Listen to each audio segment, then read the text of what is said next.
So last night, right after I talked up the Nashville comedy scene, a fight almost broke out in the parking lot. And apparently that's been happening quite a bit. Now I have my own little theory about that involving the jibby jab.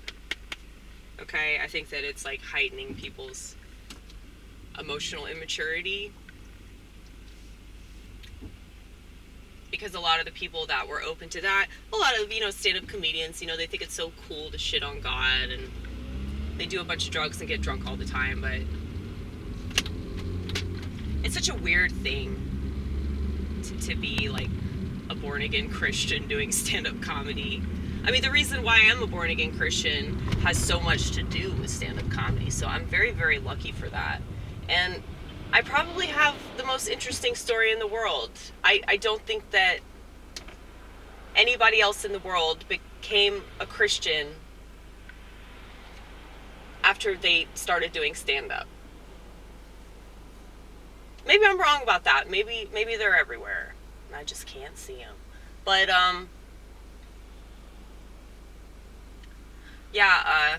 there's one comic that was talking shit to another comic, and then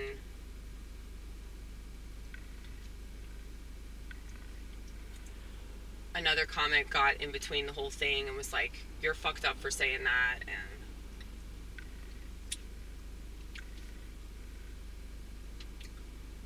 basically, like, this comic was insulting this dude, saying, like, oh, you're not funny, and it's like, there are plenty of people that aren't funny. Like, I don't tell anybody that. And mainly because that shit ain't right, It's like, it's hard enough doing stand-up. Stand-up is, like, the most challenging art form. So, to talk shit to another person that's doing the same thing that you are. And it's like this competitive bullshit, This is why I'm not a competitive person, because I just think it's lame.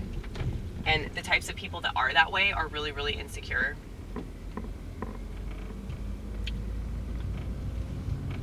But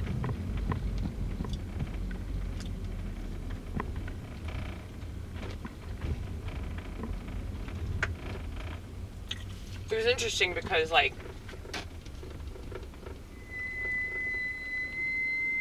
doesn't that sound like I need work done on my brakes? They said I didn't need work done. They said it was fine. I just had to get used to the sound. Whatever. I'm not a mechanic. I'm not, though. I mean, I got it checked out, so.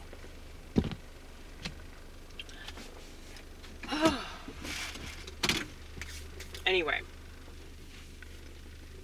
Where are my pants? I have leggings on, okay? I'm not just, like, driving with nothing on my legs, alright? Because it's getting chilly now. Finally getting chilly. It's almost November, and it finally got chilly. But, yeah. So a fight nearly broke out because of some stupid bullshit. My comedy's better than your comedy.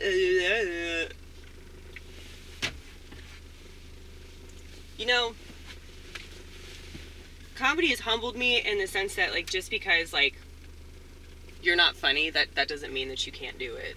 And that doesn't mean that you're not, like, capable of, like, anything good, It's like, there are people that I really don't like. There are people that I don't find funny at all. But it's like, somebody in the audience finds them funny. And it's like, if they get something out of it, then what? Who am I, Who am I to say, like, oh, you're stupid, you need to stop doing it. I mean, I know I complain on this channel, but that's different. This is just me venting. And a lot of the time, I just mean that, like, when I say it, but overall, I really don't want anybody to quit doing it. Because I believe in comedy, and because I believe in it, I'm not going to discourage somebody from doing it, and I'm not going to, like, talk shit about somebody. I mean, I talk shit on here, but I'm not gonna like talk down to somebody. And you know, I realized this last night. It humbled me because like I realized that, you know, I talk a lot of smack about women. Like, you know, I don't like female comics, as y'all know. And that probably seems a little ironic because I have a vagina, but it's not, because, like, yeah, most people that have a vagina just talk about their physical appearance, or they talk about having sex, and they try to, like, assert their liberal politics and shit like that. And yeah, I hate it. I absolutely hate it. But that doesn't mean that I should, like, talk shit about somebody. Like, I was kind of talking shit about somebody last night, and I felt bad. Like, immediately, like, when the words were coming out of my mouth, I was mad at myself. And this girl that I was talking shit about likes my comedy, too. She's really liberal. I mean, she's one of the ones I talk about that, like, thinks I'm doing satire.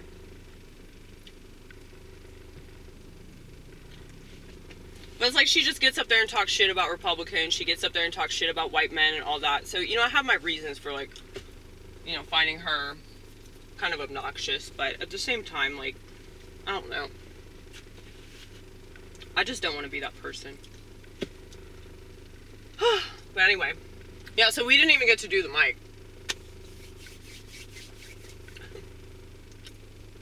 But, you know, seeing that in the parking lot, that was worth it, you know, like, right after I talked at the Nashville comedy scene. But I ended up meeting with Judson last night and hanging out with some of his friends at the Patterson house, which is a speakeasy, and he accidentally stole the menu. Look at this.